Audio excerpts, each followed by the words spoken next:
Magandang hapon, JKM. Ang palabas na aming ihahandog sa inyong lahat ay patungkol sa kung paano nga ba nakakatulong ang fellowship sa bawat miyembro ng isang iglesia. Hindi maikakailang ramdam na ramdam ito sa JKM. Halina at panoorin ang isang sitwasyon kung paanong ang fellowship ay pinatatatag ang samahan at pinalalalim ang relasyon natin sa Diyos. Ito ang JKM. Binubuo ito ng masasayahin, tapat, at masisipag na manggagawa ng Diyos. Dito mo mararamdaman na lahat ay tanggap, mayaman man o mahirap. At dito ay mararanasan mo ang tunay na pagsamba sa Diyos. Dito rin ay makikilala mo ang iba't ibang taong galing sa iba't ibang lugar. Dito ka rin makaririnig ng iba't ibang kwentong magpapalakas ng iyong pananampalataya. Pakinggan natin ang istorya ni Kaloy na tiyak ay kapupulutan natin ng aral.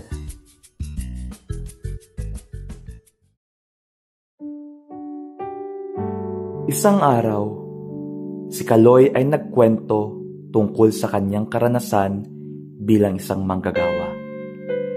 Si Kaloy ay matagal nang mananampalataya ng Diyos. Nakilala niya ang Diyos sa una niyang church. Sa katotohanan ay dati siyang manggagawa. Isa siyang masipag na evangelist o nagtuturo ng salita ng Diyos. Miyembro rin siya ng grupo ng mga awit o choir. Isa siya sa mga nangunguna at pinagkakatiwalaan sa church. Ngunit, sa gitna ng kanyang pagganap sa mga tungkulin niya, ay natalisod siya sa iba't ibang pagkakasala. Nahulog siya sa mga kasalanan dahil sa kanyang mga katrabaho at kaibigan.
Natutungang manginom, gumamit ng droga, at mambabae kahit may asawa na si Kaloy.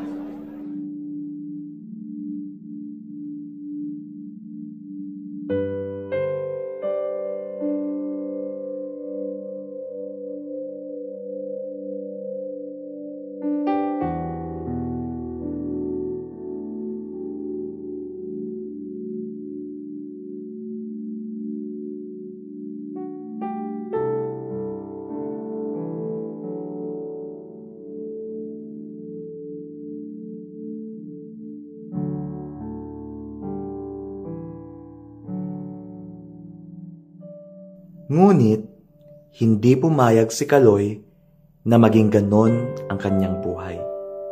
Pinagdesisyonan niyang magbago at humingi ng tawad sa Diyos. Kasama na natin ngayon si Kaloy. Si Kaloy ngayon ay isang masipag at tapat na tagasunod ni Kristo.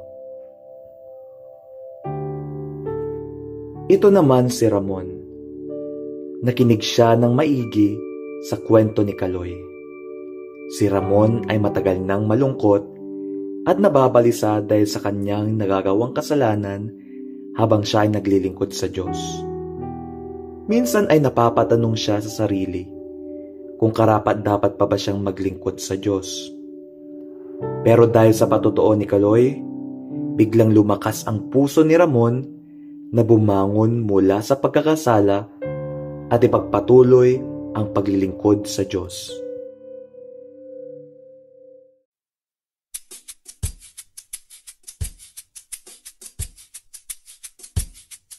Ngayon, ang grupo ng kalalakihan ng JKM ay nananatili at mananatiling matatag sa Diyos dahil sa mga patutuong narinig at maririnig ng grupo sa bawat miyembro.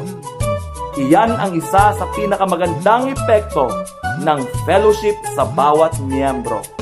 Ang mapalakas ang nanghihina at samahang tumayo ang nadarapa.